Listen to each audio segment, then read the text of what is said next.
બોરડી gate સ્થિત મફતનગરમાં મિલકત બચાવી પાડતા માતા પુત્રી પર સગા પુત્રએ જ હુમલો કર્યો હતો અને આ ઈજાગ્રસ્ત યુવતીને સારવાર અર્થે સલટી હોસ્પિટલમાં ખસેડવામાં આવી છે। આ અંગે બી ડિવિઝન પોલીસને જાણ કરવામાં આવી હોવાનું વૃદ્ધાએ જણાવ્યું છે। ભાવનગર શહેરના બોરડી ગેટ વિસ્તારમાં આવેલ મફતનગરમાં રહેતી એક વિધવા વૃદ્ધા તથા પુત્રી પર તેના સગા પુત્રએ મકાન બચાવી પાડવા હુમલો કરી જાનથી મારી નાખવાની ધમકી આપતા ઈજાગ્રસ્ત યુવતીને સારવાર અર્થે સલટી હોસ્પિટલમાં ખસેડવામાં આવી છે। આ અંગે બી ડિવિઝન પોલીસને જાણ કરવામાં આવી હોવાનું વૃદ્ધાએ જણાવ્યું છે। શું નામ બેન? દેવબેન। દેવુબેન, કઈ જગ્યાએ રહો, શું બનાવજો? બોરડી આટે રહીશ સાહેબ મેં પ્લોટ નંબર 7 ની પાછળ મહાત્મા ગાંધી સોસાયટી અને 7 ની પાછળ મફતનગર। શું થયું બેન? રાતે એમ મા દીકરી ઘરે હજી કાલે જ આવ્યું છે।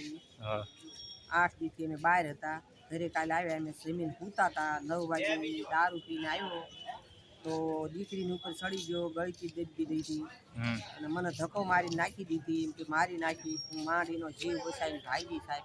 અમને અવરનવર આ કેટલા 17 વર્ષથી આ દીકરો બહુ હેરાન કરે તો અમારે એમ કે આજ સમજ છે, કાલ સમજ છે, અમને અમારા મકાનમાં રહેવા નથી દેતો। મારા ઘરવાળો મરી ગયા એના ત્રાસમાં। શું નામ છે હેરાન કરેનું?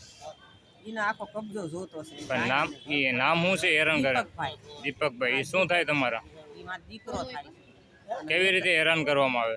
હેરાન કરવામાં મેં સૂતા હોય ને તો અમને મારી નાખવાની ધમકી દે તો તમે પોલીસ સ્ટેશન જાય છે તો પોલીસ મને 2 દિવસ પૂરી દેશે, પછી મને છોડી નાખશે તો હું તમને મારી નાખીશ। પોલીસ કે આખી જિંદગી મને જેલમાં નહીં રાખે અને આ મારું મકાન છે, અહીંથી નીકળી જાઓ તમે। મને નથી રોટલો દેતો તો નથી ખાવા દેતો। મેં એને એમ કીધું કે બેટા અમે અમારા રૂમમાં રહીશું, અમને રહેવા દે, અમારે કાંઈ તારું નથી જોતું પણ અમને શાંતિથી રહેવા દે। તો અમે જાવી છીએ ઘરે તો અમને મારકૂટ કરીને ભગાડી મૂકે છે, એમ કે આ મારા બાપનું છે બહુ, અહીં તમારે કાંઈ લેવા દેવા નથી, હું તમને મારી નાખીશ। તો મારી દીકરીને ઘરે રાતે ગયો આનંદનગર, ત્યાં એને ગાયું દીધી, પછી અતારમાં એ વહુ ગાયું દીધી, ના છે જો બેન, એને ગાયું દીધી।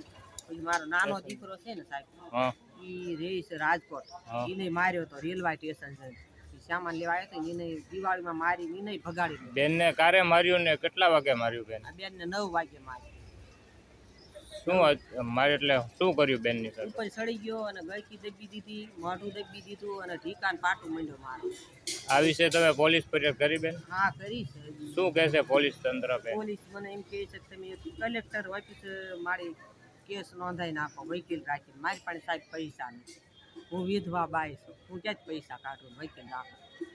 એમ કે કલેક્ટર ઓફિસે ગેલેક્સી જઈને તમે એક ન્યાય અરજી દઈ દો, એક મામલીદાર ઓફિસે અરજી દઈ દો અને એક કેસ મેં લીંબડીમાં લખાયો છે અને મારો નંબર દીધો છે, હજી નંબરમાં ફોન આવ્યો નથી અને બોરડી જાટે મને જવાનું કીધું છે। શું અત્યારે તમને જીવનો જોખમ લાગે છે બેન? હા, જીવનું જોખમ છે। મેં આખી રાત દવાખાને હોઈ રહ્યા છે માં, તો અમારે શું કરવું અને ક્યાં જવું? જો આ દવા